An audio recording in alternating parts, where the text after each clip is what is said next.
Hello and welcome to a special of the Gooners Podcast. Mike, Yes, it's our deja 200th. vu. It's our 200th show, I think. Assuming this ever makes it to air.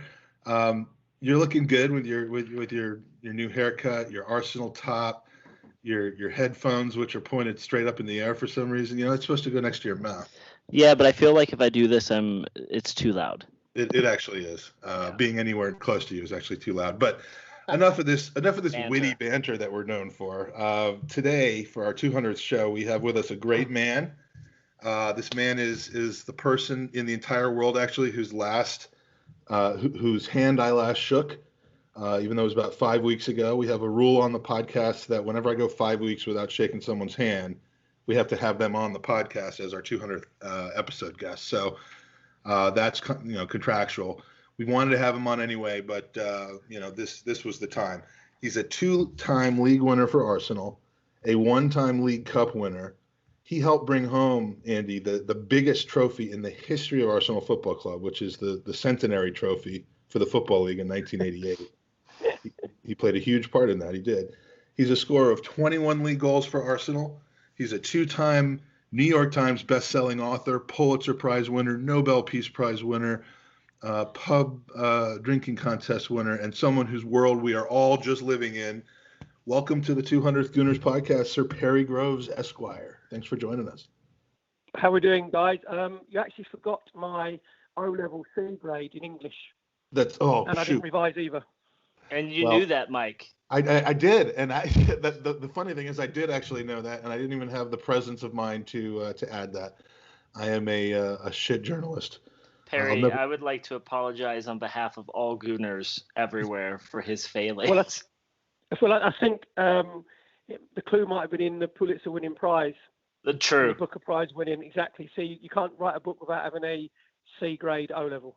That's true, and or an O grade C level, whatever that is. So, thank you for finally, not finally, but for breaking your Gooners Podcast duck. How are you spending your time these days during our lockdown, our sheltering place, whatever you want to call it? And do you have any big birthday plans for Saturday? Well, to be fair, it's excitement beyond our wildest dreams because we're lucky enough. Josie, my wife, and myself live out in the country, so we now play what's called public footpath or bridle path roulette, where we walk out into a field and we've got our little brown arrows that point one way, one path or another way, and we're just mad like that. We just go down one random path until it takes us, and we're able to look into people's back gardens, and have a bit of snooping with our binoculars, and just marvel at people's massive country houses. It's really exciting. That sounds like fun. I literally, a lot of people are social distancing responsibly, but still getting outside for walks and bike rides and that sort of thing. I've taken it to the absolute extreme. I have not moved more than 5 feet since 17th of March. I've been living in it's not that my house is that small. I just, I'm taking this opportunity to not have to actually expend any energy. Which is good. It's smart. And it's starting to show if you're watching the video quite a bit. So we haven't really been that happy that there's been no football, but kind of a silver lining to that for the podcast anyway is that we tend to prefer to focus on our guests anyway, and this has given us the opportunity to do that completely rather than having to sludge through another draw on the pitch to talk about the same old things all over and over again. So with that said, do you have some time to run through your career with us? I'd love to, but you said it was going to last between 7 and 10 minutes for my career, didn't you, for the podcast, so we should be all right. Yeah, the career is 7 to 10 minutes. Then we're going to talk about all the other stuff for another 4.5 hours. Well, you haven't got enough time. If you're going to go into the Tuesday Club, there's some things that have to stay in the Tuesday Club. Okay, well, we may test that, but we'll respect your answers. Quick shout out to our mates at the Bergkamp Wonderland podcast. Do you remember coming on with them about 5 or so years ago for a bit with Danny and Raj and some of the other people from there? To be fair, when you get to my age, coming up to 55 on Sunday, I can't remember what happened 5 days ago, let alone what happened 4 to 5 years ago. Well, I was hoping you would say that because they're not that memorable. No, but seriously, it was a good appearance. They're very good friends of ours, and to anyone that's listening or watching, if you want to hear a very good interview with Perry from 5 years ago, just search Burkamp Wonderland Perry Groves, and the video or the audio will come up. And I mention it because we don't want to be too redundant to that interview. So everyone have a listen, and we will start with your birth. We're going to talk about it in depth, Andy, right? Yeah, right. I can't remember a lot about that, to be fair, either. So we're going to give graphic detail. No, I'm just kidding. You essentially have been a Gooner for life. Your Uncle Vic played 10 seasons with the club.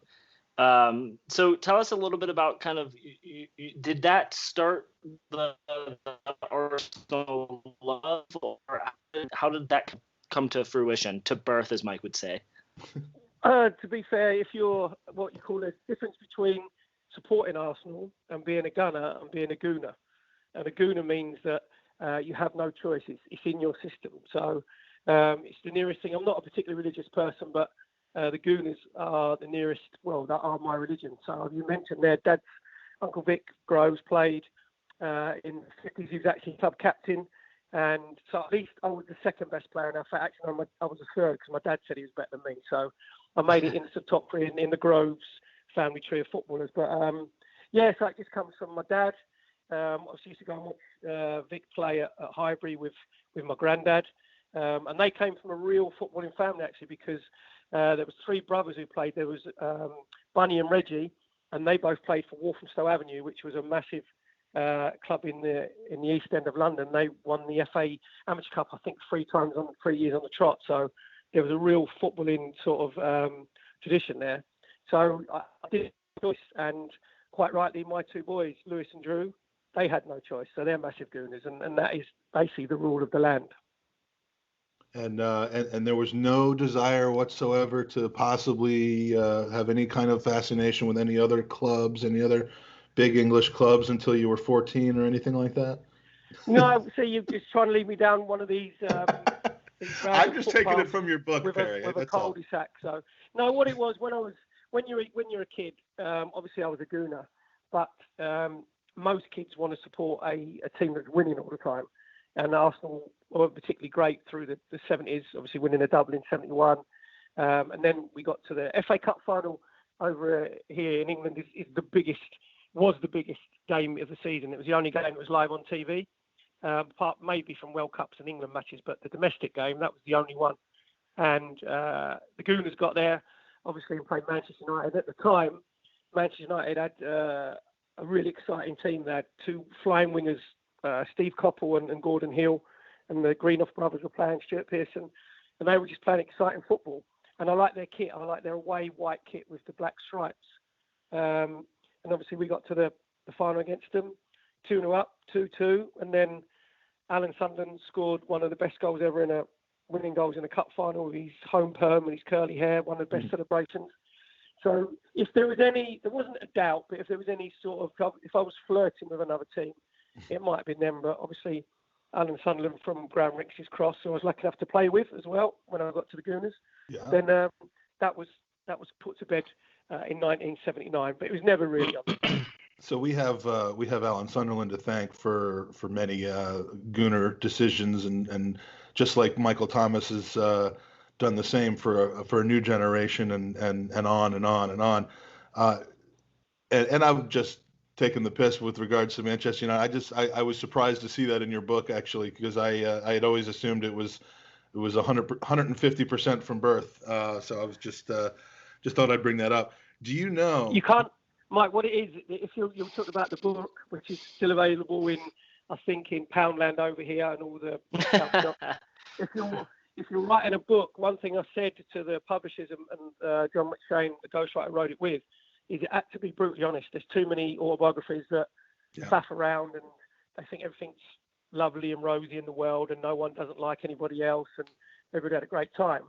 So I didn't see any point of not putting anything other than the truth. So it got me in a bit of trouble, but well, it wouldn't be you if it weren't that way. So one quick question: do you know what you have in common with Mesut Ozil, Perry? I think you're going to figures. I think you're going to 350 figures. Maybe not as many noughts, I wouldn't have thought, but I think that's where you might be going. Yeah, I think you were both on 350 a week for Arsenal, and we've heard and bringing us back up from 7 years after that FA Cup final. All of a sudden, you're George Graham's first ever signing at age 21, and you mentioned Steve Coppell. I think if I'm getting my history correct, he was then at Palace around that time, and or am I wrong about that? But you had an inkling that you were maybe headed there. So tell us the story about how Arsenal signing came to be, and in light of a couple weeks ago, Lee Dixon telling us how he almost threw away his Arsenal opportunity by getting a bit greedy on contract signing. Tell us how it went with you and George. Well, knowing Dicko as I do, and I love him to death, he probably talked a little bit too much and talked himself into a corner, I'd have thought. He let his Stoke manager give him a little bit too much to go for, and almost blew his chance in a car park, I believe. Well, the story with Crystal Palace, you mentioned Steve Coppell. I'd been tapped up by Palace about a month before.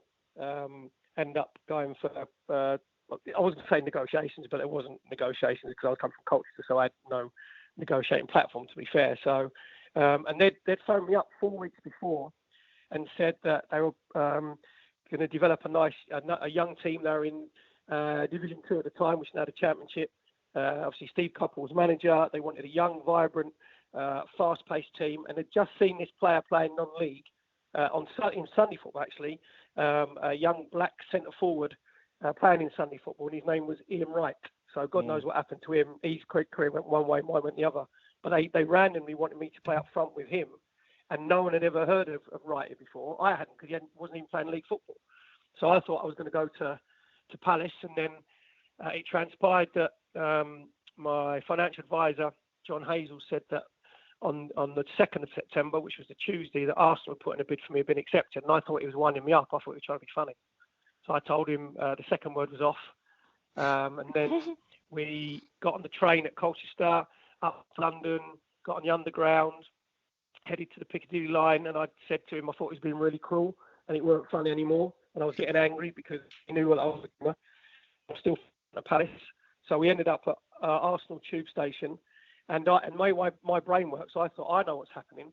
We've come to North London for a clandestine meeting because Palace was South London club, so no one will know what's going on.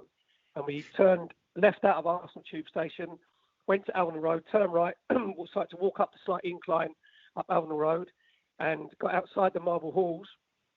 And in the old days, there was always a commissionaire in his full regalia outside the famous entrance up into the Marble Halls. And his name was Nobby, and he said, "Good morning, Mr. Hazel." And he said, "Oh, good morning, Nobby. How are you?" And I thought, oh, he knows his name because he was John Hazel was George Gaffer's advisor as well. And he said, "Good morning, Mr. Groats." And I thought, how does he know my name? What I don't get it. It didn't sort of transmit in my brain.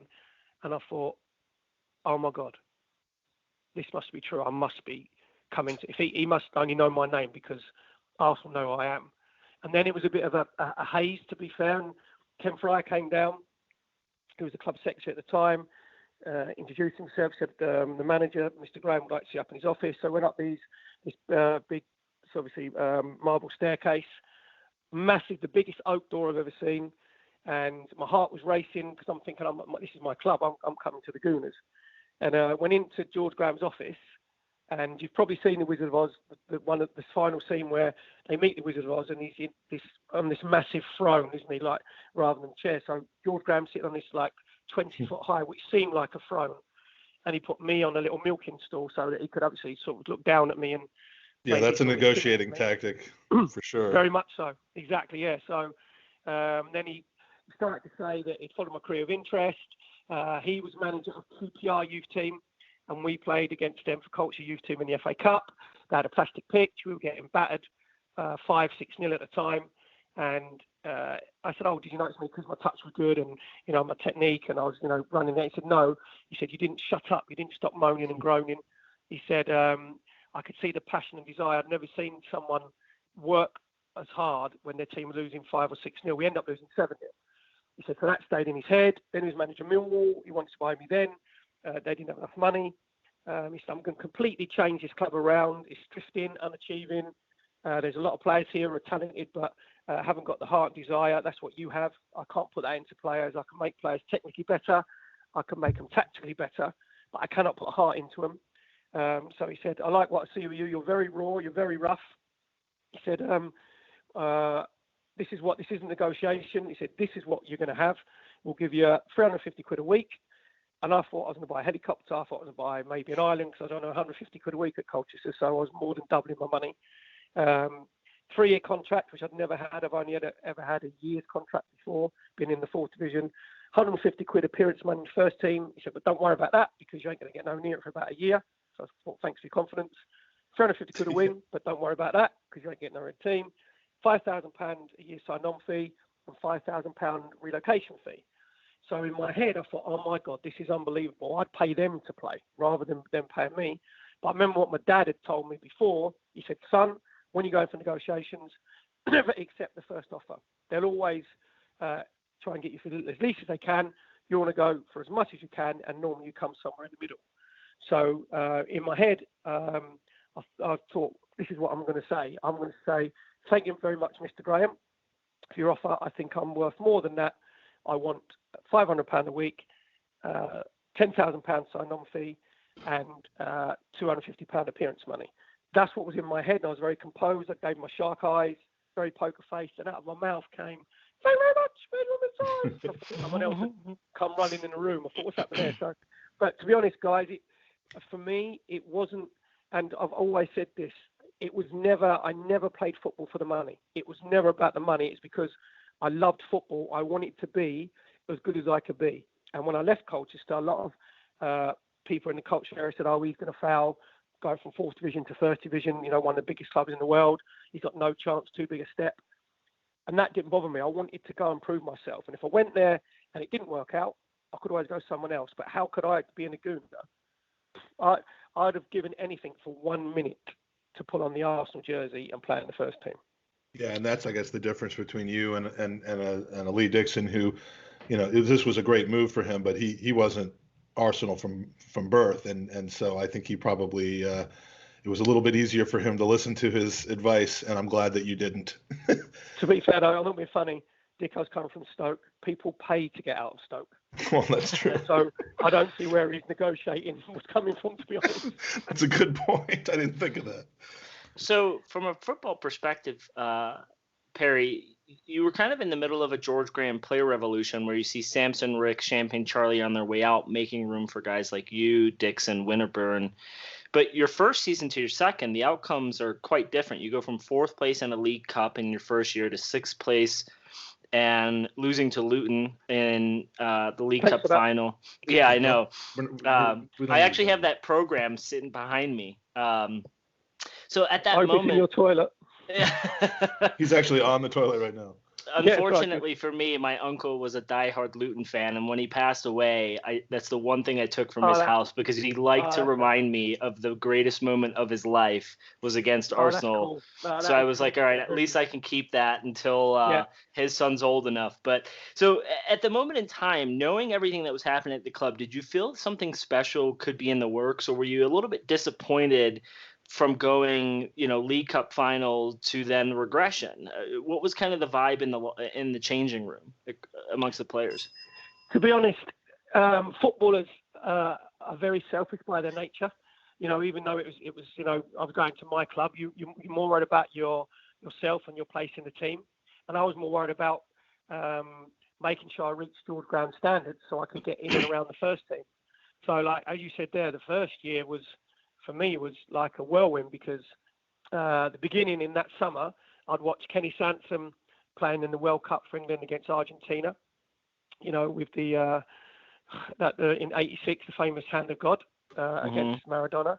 And I was playing for Colts United in the 4th division. And if you then fast forward to April, I think it was the 4th we played in the final against Liverpool. And I'm running out in front of 92,000 at Wembley in a massive cup final for my boyhood team with Kenny Sansom, my captain. So that season was like incredible. And I didn't have time to think. and I think I played about 30 games that year, and for some unknown reason, you mentioned Charlie Nicholas, George Graham put me up front with Niall Quinn, and I wasn't a centre forward as long as I had a hole in my backside. I was a winger. I couldn't hit a cow's backside of a banjo, but he put me up front to run around and be a nuisance. And that season we went 22 games unbeaten, I think, and we're top of the league, but we fell away because we didn't have enough experience. I was never in that position before. Winning the League Cup was huge for Arsenal. But we mentioned the '79 Cup final. We hadn't won a major trophy, for that long. We hadn't won a major trophy for 8 years. So thank God that would never happen again. Well, we went through the Wenger years, and you didn't think it would until the end. But even then, let's be honest, guys. Even when we had some barren years under Wenger, we still won 3 FA Cups. We sat mob up the road, didn't win diddly squat. Do you know what I mean? So, we've got to be a bit sort of realistic about it. But that season was incredible. The League Cup was huge because all English teams are banned from Europe. We beat Liverpool in the final. They were the best team in Europe and in the country at the time. So Arsenal fans felt, well, we're back. We're back in the big time. The next year, I don't think the gaffer probably didn't make big enough signings, and the whole team and the club was in transition. You mentioned there top players like Kenny Sansom, Viv Anderson, Graham Ricks, Dave O'Leary obviously stayed for a little bit longer, Steve Williams.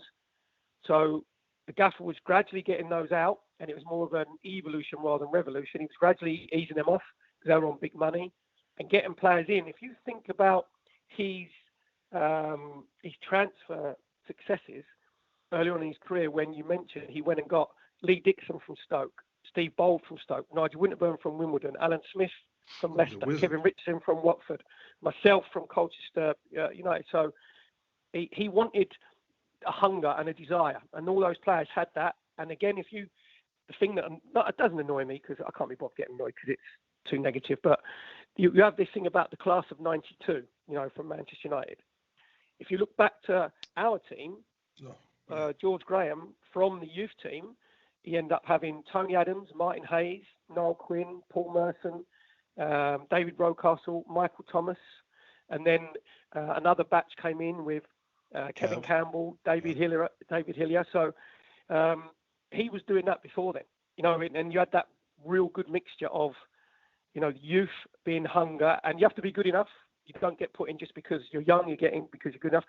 So we had the hunger, the desire. So that the next season when we lost against Luton, that was a very transitional season. If we'd won the League Cup, that would have been seen as being successful. But I think that made his mind up even quicker to get rid of the senior players even more and bring different players in, like Brian Marwood, obviously from Sheffield United. So I think that made George Graham's mind up a little bit quicker to get rid of some of the bigger earners. Well, and speaking of Brian Marwood, I obviously the progression from 4th to 6th place in your first 2 seasons was reversed in the third, which was that fantastic 88-89 season. And I might have talked about that season once or twice in our 200 episodes, but I'm specifically interested in asking you because we'll talk about a couple of games and obviously how it felt to win the league in that kind of fashion. But my curiosity, because believe it or not, I've never been a professional athlete, so I don't know this element of the game. But Brian Marwood comes in for a big transfer fee at the time. The previous season, you're second with Arsenal. You're on the pitch almost every single game, starting most of them, I believe, and just getting minutes and minutes and minutes on the pitch. The following season, Brian Marwood comes in, and all of a sudden your time is cut a little bit. It's a special season. The team's winning. You're training hard. We always know you give 125,000%. You're part of the club, but and kind of a similar thing 2 years later with Super Kevin. How does it get you down to have your time on the pitch cut, even alongside your team is winning, or I mean, do we hate Brian Marwood? Are we still allowed to be friends with Kevin Campbell? I mean, what's the dynamic when you're winning but you're not playing the way you're used to? Brian and Kevin who? Exactly. I mean, pass me by. No, the thing what happens is what you have to get is when you're one of the biggest clubs in the world, and I know that I'm biased because I'm a Gooner, but Arsenal are one of the biggest clubs. Wherever you go in the world, people know about Arsenal. There's only one club that has the in front of it, which is known as the Arsenal. Do you know what I mean? You don't say the Liverpool or the Manchester United or the Man City. So, but when you play for a club like that, you know full well that they're going to be in for the best players. When you're successful, which we started to be, then the best players want to come to Arsenal Football Club. And I'll be lying when you hear these interviews from players when they say they're a centre forward at a big club and that club buys another centre forward. And the centre forward say, oh, it's great. You know, we all want the competition. That's a load of rubbish. You don't want them to buy players that are in your position because it makes you have a less chance to be in the team. But when it happens, as you said there, I played like nearly a whole season, 87 to 88, whether it be left wing or up front, mainly on the left wing, and had quite a good season personally. Then Brian Marwood comes in, who was a different type of winger to me because I was fast and used to try and get behind. But Brian was more of a brilliant crosser of the ball. You're very good at delivery. And the gaffer knew that he had Alan Smith up front. If you could get the service into him, which obviously Brian Marwood could supply, then that's the way he decided to go. So all that happens is you make sure, and all I made sure, is that if anybody's injured or if someone lost a bit of form, I had to make sure that my attitude was spot on every day in training, so that then if he did need me, then I was all right to call on. And that season, when we won the title up at Anfield, I think I was involved in 19 games, played 6 4-1s, scored 4 goals, and was subbed like 13 times. And again, you have to be realistic. I was involved in one of probably the greatest seasons and greatest endings to a top-flight football campaign in English history. And 2-3 seasons before that, I was playing in the 4th division. So obviously I used to have days where I'd be angry. I used to have days where I'd be annoyed. But that's all part of the maturing process. And I just made sure that no one could point a finger at me and tell me that I'd sulked or I hadn't, even in training, that I hadn't put 100% in training. Because we're getting paid to do something we love doing, guys. We was getting paid for a hobby. Sure. So I don't go with players these days and managers that moan about the pressure. And I'm like, go and get a real job then. Go and get a job. Like, you know, you've got to do 8-10 hours a day and you don't know if you're going to be able to pay your bills. And so I always saw it as a privilege. I always saw training. I always enjoyed my training. Some days I might have been a little bit hungover because we've been out the night before, but you still make sure that you run about. So, you know, I didn't see that as a wasted season. So, and you mentioned Kevin Campbell. Actually, I had it again when Anders Limpar came in 1990-91, because the season before that I'd played most of the games on the left wing, and then they go and buy the mercurial Swede, and I think, oh no, I've got another season on the bench again. Well, it's a healthy attitude, and obviously, you know, the other players feed off of that, and it's what keeps the cohesive atmosphere together. I know you've said that, you know, there was nary an argument or problem amongst that team. They were so tight knit, and I'm sure it has to do with players willing to sacrifice for each other.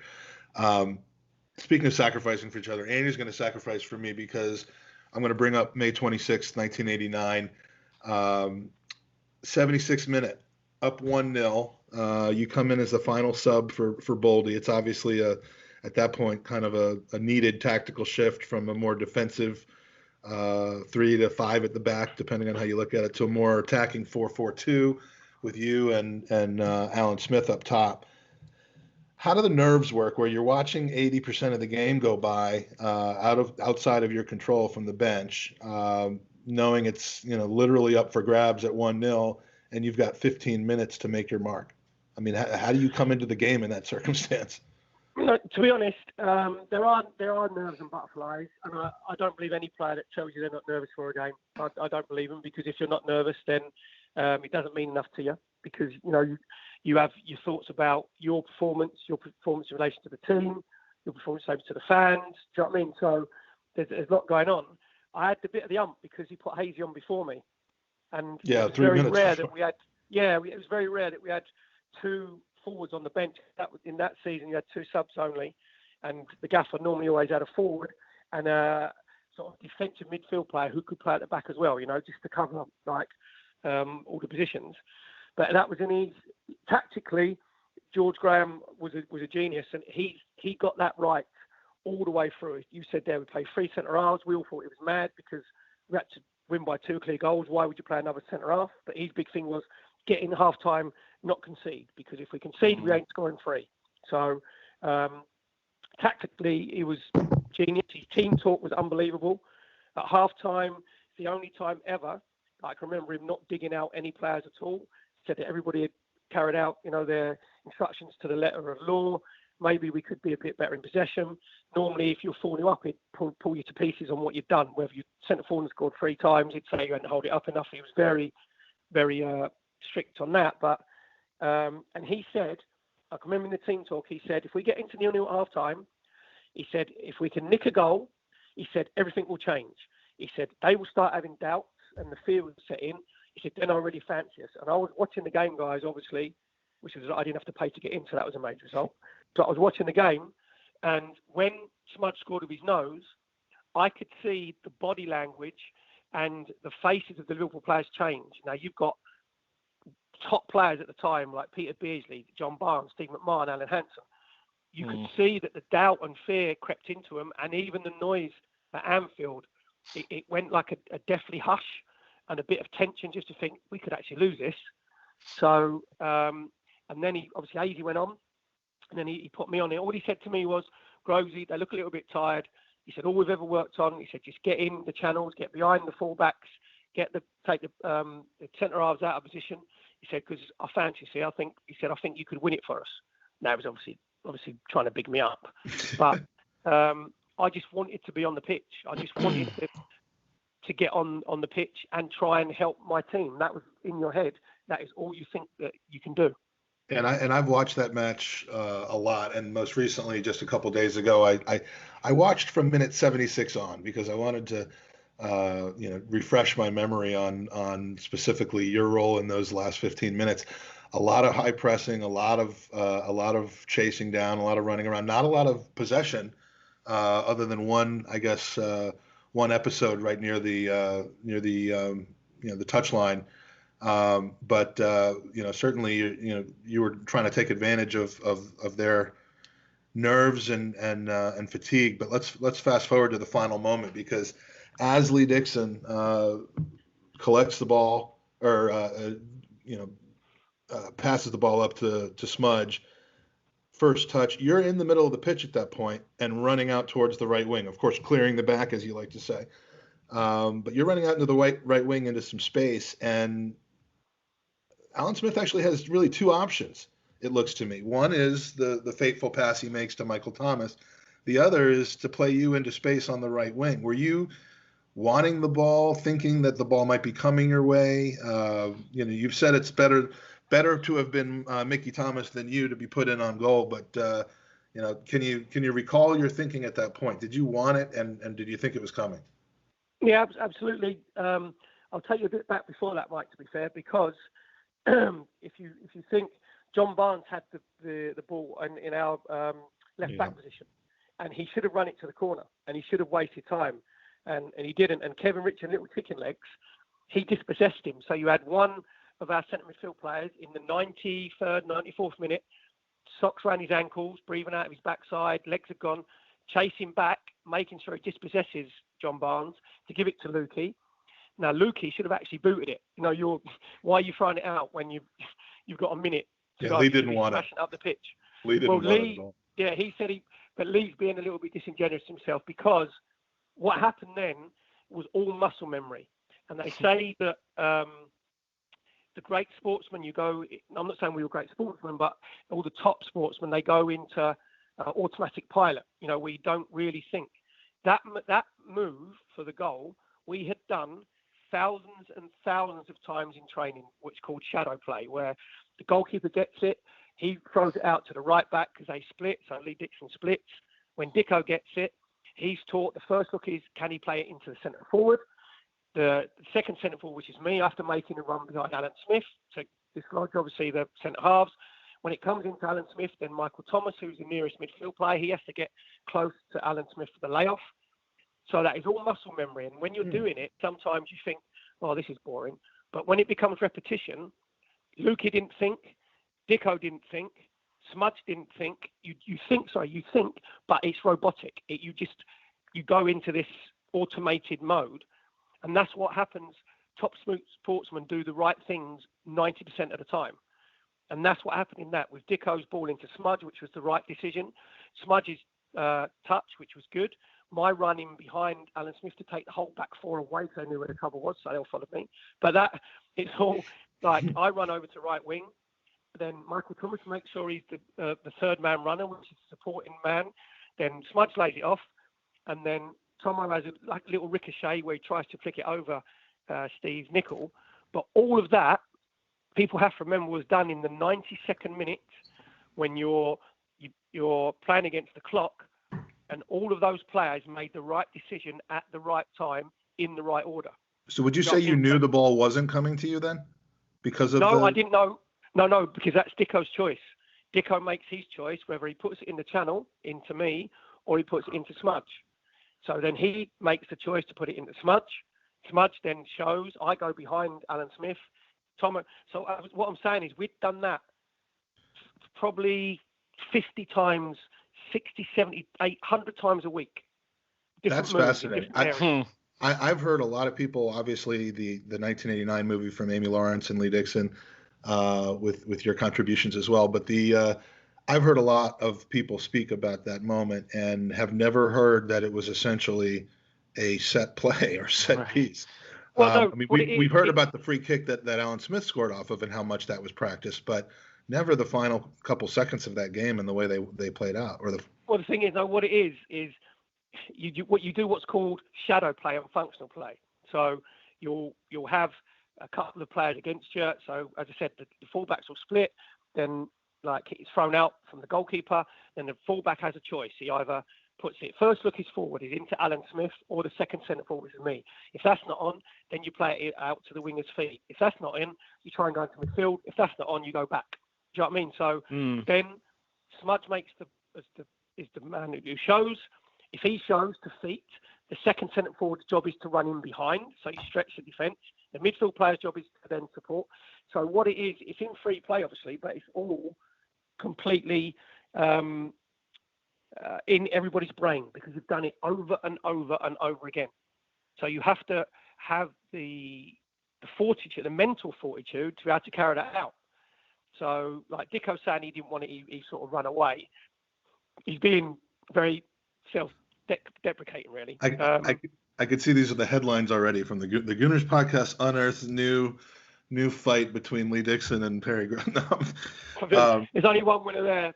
But I'm a lover, not a fighter. No, well, but then Tomo runs through, and then I'm on the right wing, and even when I talk about it now and I'm watching it, the hairs on the back of my neck stand up because it seemed like it happened in slow motion. It seemed because Tomo runs probably 40, 50 yards, and he gets to the edge of the box, and we're all thinking, for God's sake, I'm not going to swear, but in a head, shoot, Tomo.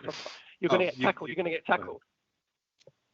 So when he gets to the edge of the box, if you remember, it's easy. Really, he waits and waits and waits and waits. And then he waited for Grobbelaar to make his move and just to move his body weight, and he flicked it over him. And that was like so. And I thought, oh my good God, he's just scored. He's actually flipping. Oh my God, Tomo scored. We're like, and if I'd have been better media trained, I'd have run to the side of the goal where Tomo and Hazy were to get them on the pictures, but I just lost my head and went straight to where all the Arsenal fans were down in the right-hand corner. Yeah, you literally disappear from the video the moment that Thomas goes into his fish out of water celebration, and Hazy and Smudge are going to pick him up. You see Winterburn going across the goal. So maybe did Winterburn at least did he end up with you in an embrace? He did, yeah. Because he ran right across the goal. Exactly, yeah. So we were over in the far corner, just going absolutely mental. But then you just think, oh no, I'm not a fan really. I've got to get back. We got this off. So then you run back. I've just held up one of my prized possessions, which is a framed photo of the moment that the ball basically passed Grobbelaar. It's that famous picture of Michael Thomas looking at the goal while four abject Liverpool defenders are looking in the goal. The only other Arsenal player in that picture all the way over to the side is a very handsome, ginger-haired individual who you can barely make out. But you can't see it, Perry. But you're in that picture. So every day in my home office, when I look at that wall, I'm forced to look at you and Michael Thomas. Well, the people don't realise I've got American connections because I am actually the love child of Robert Redford. If you look, there's a very starking resemblance to Robert Redford with the ginger, like red hair. So who are we to say that there isn't? So let's go to David Rocastle for a second. We've had Alan Smith, Kevin Campbell, Lee Dixon, and all your best friends that you. Yeah, everyone who's ever played with him or known him. It's always the same, and we never get tired of hearing about him. Can you just briefly describe your relationship with him and what it was like to just be one of his teammates? Well, I had the honour and privilege not only to play in the same football team as Rocky. I had the honour and privilege to have counted him as my friend, and he was as good a human being, if not better, than he was a footballer, and that's saying something because he was some footballer, by the way. And unfortunately for me, he played on the right side of a midfield four, which was my preferred position. And I had my first training session with Rocky when I went to Arsenal, signed on the Thursday. I trained with the first team on the Friday, and they were doing set pieces. And Rocky was this up and coming star from the England under-21s, and obviously I knew who he was. And we were taking corners together. And he said to me, Perry, he said, for God's sake, he said, whatever you do, don't hit the first man. He said, the gaffer will go mad. If you hit the first man, it doesn't matter if you hit it over everybody, just make sure you don't hit the first man. So I thought, oh, happy day. So I missed the first man. I thought, oh, that's handy. Got a little round of applause from George Graham. And Rocky hit the first man. And he turned around with a massive grin on his face. He went, I did that for you. He said, that'll take the pressure right off you. He said, you owe me one massive. So I'm like that. Oh, cheers. I didn't call him Rocky because I didn't know him. Do you know what I mean? I called him like David or Mr. Rocastle. Mr. Rocastle. He said, yeah. And he said, oh, no, he said, no, call me Rocky. Then he was obviously in the team, playing on the right wing. And I thought I was going to have to dislodge him. And I thought, I've got my work cut here because Rocky had everything. He could, for a wide players are normally a little bit flaky and a bit weird physically. He was strong as an ox. He had brilliant technique. He was doing foot overs before Ronaldo was even born. He was scoring fantastic goals. He could tackle. He could scrap. He could fight, as we saw in the brawl at Old Trafford. And he was just a fantastic player. I'll just tell you a quick story. When we was up at shows you what sort of bloke he was. After that first season, obviously won the Littlewoods Cup against Liverpool. We went pre-season training, and it wasn't warm weather training. Went to Largs up in Scotland. It was actually like freezing cold weather training up there. And so I was up there for a week. We did a Scottish tour where we played, I think it was Dumbarton, Morton, and then we finished playing against Celtic at Celtic Park. So Rocky had played in the first game against Dumbarton. I think we won 3-1, but he hadn't played particularly well for Rocky. And I was going to play in the second game. We were sharing the first two games on the right wing. So I played in the second game. We beat Morton 1-0 and I scored, and I played really well. So I was on the phone after the game. In the old days, it was like the pay phones, we have to put your like 50p in whatever. I was on the phone to my dad. And so I'm talking to him facing the wall and saying, my dad said, how'd it go, boy? I went, yeah, it went all right, Dad, to be fair. I played quite well, a couple of good crosses, scored the winner. I said, that's done me a massive favour. I said, because Rocky in the first game, he had an absolute stinker. And I said, that's done me a real favour because he had a shocker and I played really well. So I should be playing against Celtic. If I play well against Celtic, then I'll be in the team for the beginning of the season. So I went, all right, Dad, yeah, see you later. Put the phone down. As I turned round, Rocky was just staring straight at me. He was next to go on the phone. It was like a prison lineup waiting. And I turned around and I thought, oh no. And he went, boy, ginger bollocks, you weren't that good. And I went, all right. And he had this big grin on his face. And then, by the way, you won't be playing against Celtic. He said, and you won't be in the team at the beginning of the season. Oh, and he had this big grin on his face. And he was 100% right. He was right on both counts. But we never, it wasn't an awkward, oh, we're going to fall out. He was just laughing his head off because he knew that, that's how all footballers talk, sort of thing. So, and he was fantastically good looking. He was fantastic personality, brilliant player. And he's one of those people in life when you meet him and as a human being, you think, oh, come on, there must be something wrong with you. You can't be all perfect. Come on, you've got to have a flaw. and the only flaw that he had for his size, he had massive feet. I think he was about a size 9.5 boot, which was the same as me, 9.5, 10. But just a fantastic person, fantastic human being. I don't get very emotional. I've only probably cried twice in my life when the birth of my two children, and I can remember listening to radio on the Saturday when the news came on Radio 2 that BBC 2, so I'll say BBC 5 Live, that Rocky had passed away, and that was one of the few times that, especially as an adult, that I sobbed my heart out, because we thought he was actually improving. No one realised that the non-Hodgkin's lymphoma was sort of eating away at him. So that come as a real shock. But the club has obviously David Rocastle Day, quite rightly so. I know that Janet, his wife and kids, his 3 kids are all really pleased with the way that Arsenal keep him in everybody's memory, and he's got the David Rocastle Foundation. So there's not a day goes by where we don't think about him. And I lived in London from 88 to 90, 2 amazing years to become an Arsenal supporter. Moved back to the States in 1990 and only found out many years later what had happened to David Rocastle, and it really made me sad, because he was my favorite by far, while I was over there. And we never get sick of hearing people who knew him and played with him and were friends with him talking about him. So thanks for sharing that.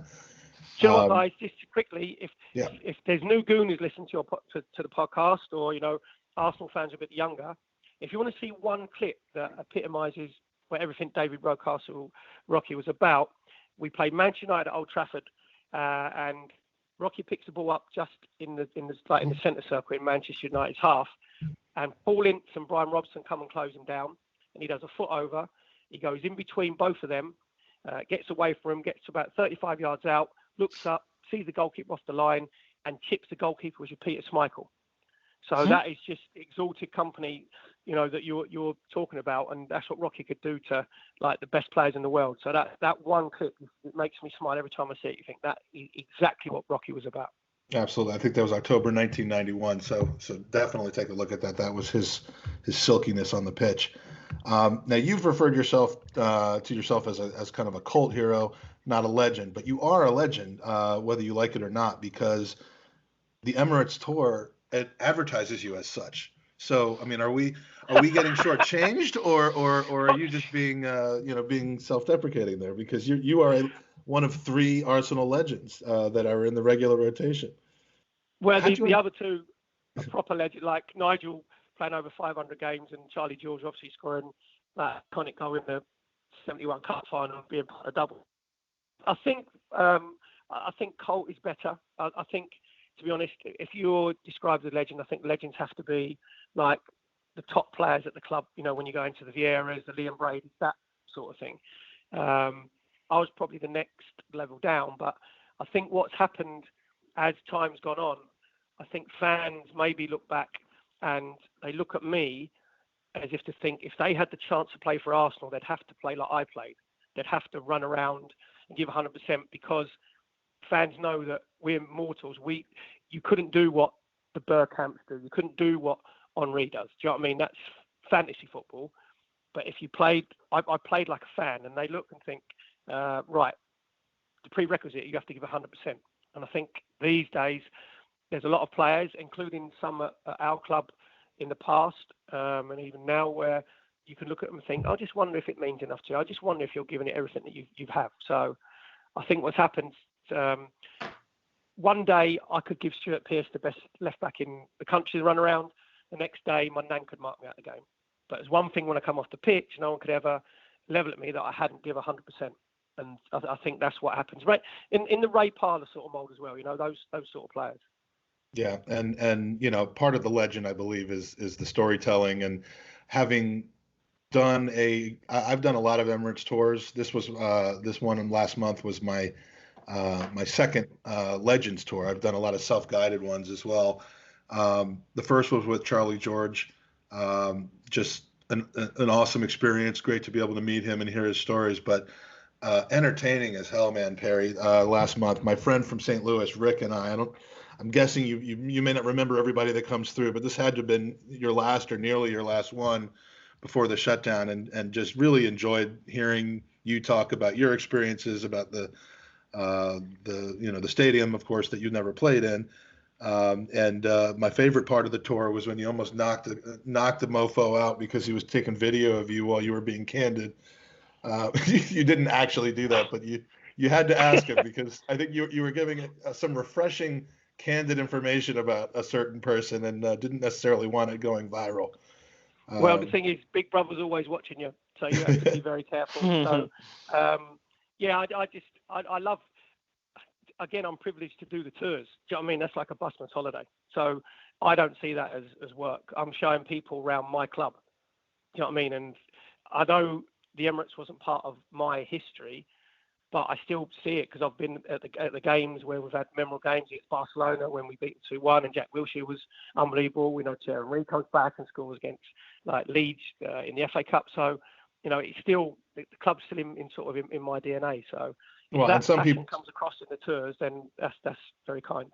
It certainly does, and some people might not be thrilled about this necessarily for reasons, but there would be no Emirates probably if it wasn't for what you and your lot did back in the late 1980s. No, you're right. And early 1990s. I have to thank you publicly and once again for bearing with me after the tour. I was completely disorganized and disheveled. I had planned on having you sign a kit for our charity, Gooners versus Cancer.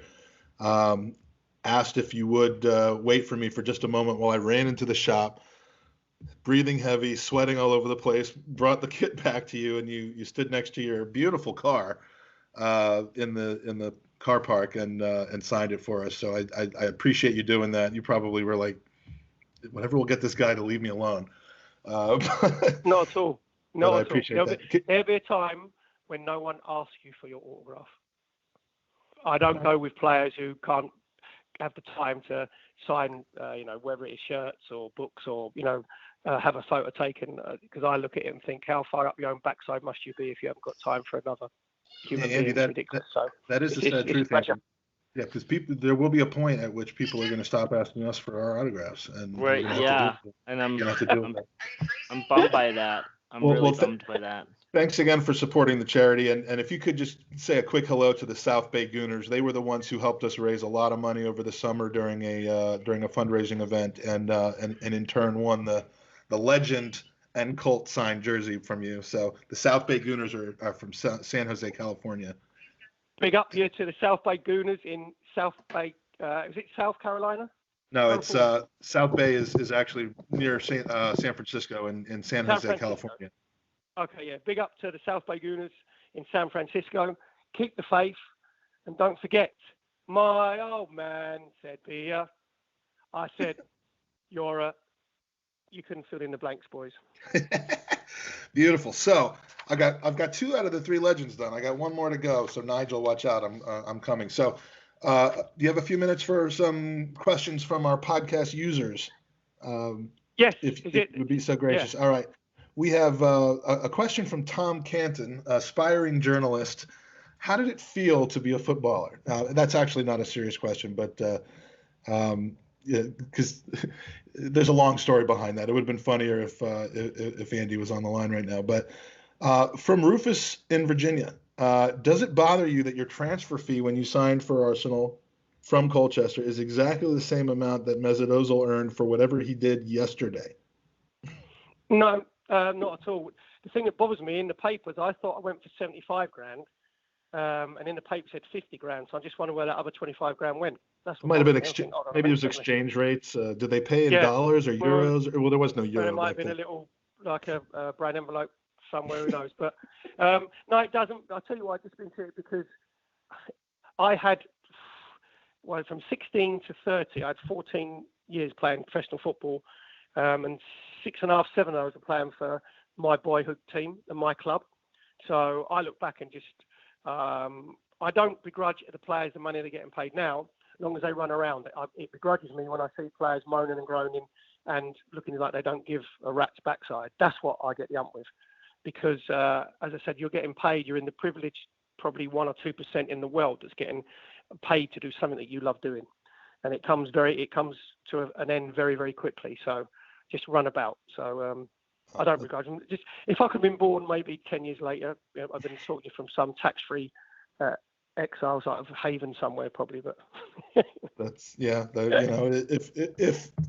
we could have done that.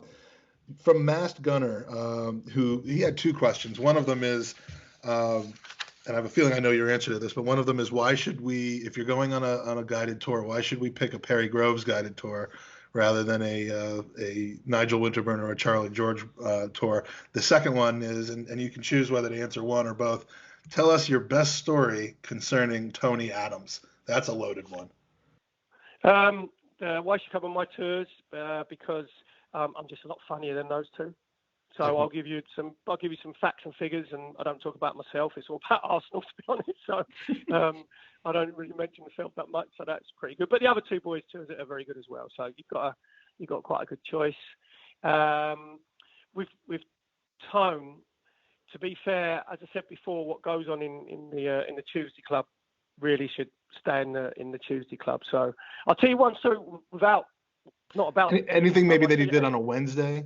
No, I'll tell you as a club captain, right at the end of one of the seasons, I think it was the second season we won the title.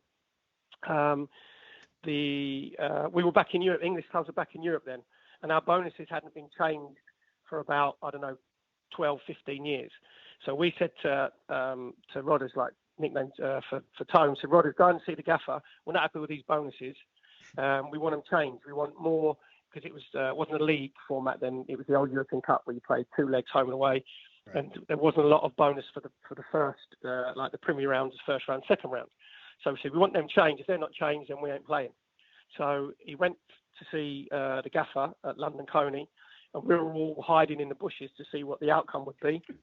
And this is what leadership skills do for you. This is what a real captain's all about. So we waited. He was in there for about 15, 20 minutes. So he came out. So we all gathered round and said, come on then, Rodders, what's happening here? What's happening? Have you told him where we stand, what we're doing? He went, right, lads, there's good news and bad news. So we said, what do you mean there's good news and bad news? So he said, how can there be good news and bad news? So he said, right, he said, I've been in there battling against the gaffer and battling for you. And he said, there's no way they're changing the bonuses.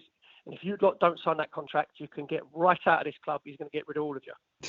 So we're like, all right, that's the bad news. What's going to be good news? He went, I've just signed a new 4-year contract, and my dad's got the roofing contract to do the North Bank. Happy days. So that was captaincy and leadership skills for you. And he's 21 years old at that time, or other? I think then he was probably a little bit old. I think he's probably about 22, 23. So, but at least his dad got the roofing contract for the new roof at the clock in, so that was good. Thank goodness for that. Yeah. From Scott in Chicago, Perry, you predate my years as an Arsenal supporter, so can you tell me which shirt number did you wear? All I know from the song is that it wasn't number 7. Now, I'll amend that. Obviously, in the early part of your Arsenal career, you were based on position. You were 12 or 14 if you were coming off the substitute bench, but did your career with either Arsenal or Southampton afterwards last long enough to where you actually had a dedicated number on your kit?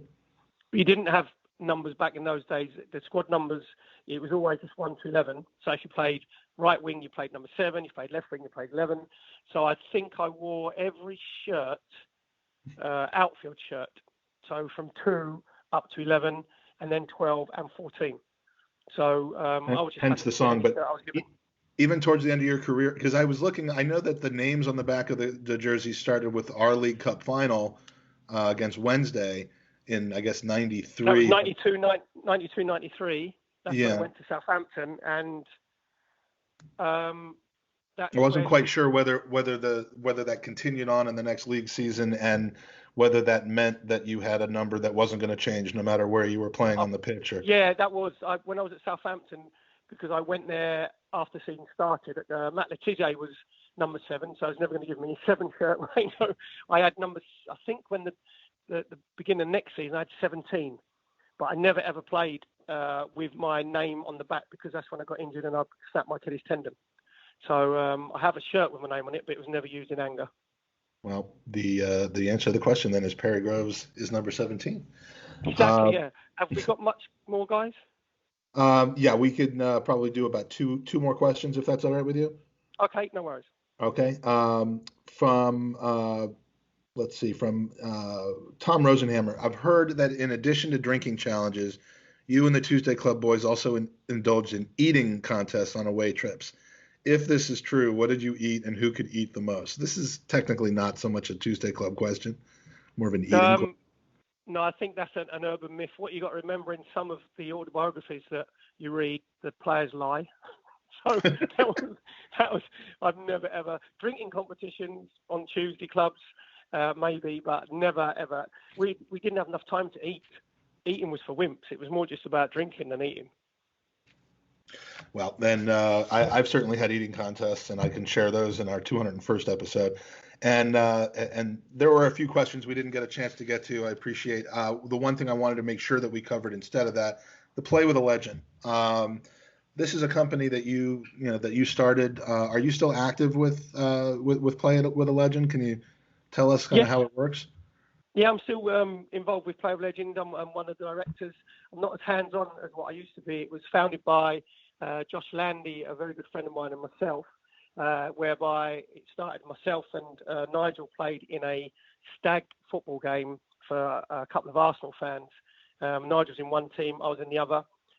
Went really well, and then we had a few beers afterwards and just like sort of exchanged stories with all the guys and had a few pints. And then we both, Josh and myself, had the idea that there was a business in it. So now what we do is, if you've got a stag or you've got a party, it could be a 40th, a 30th, a 21st, and you've got a favourite player. In this country, what's happening is a lot of lads now play a 5-a-side or 6-a-side on the Saturday, before their big night out on the Saturday night. So we get the grooms or the birthday boy's favourite player to go and play in that 5-a-side game, and that could go as well for different appearances, different functions, and it worked really well. Now we've got 100, I think it's about 150 players.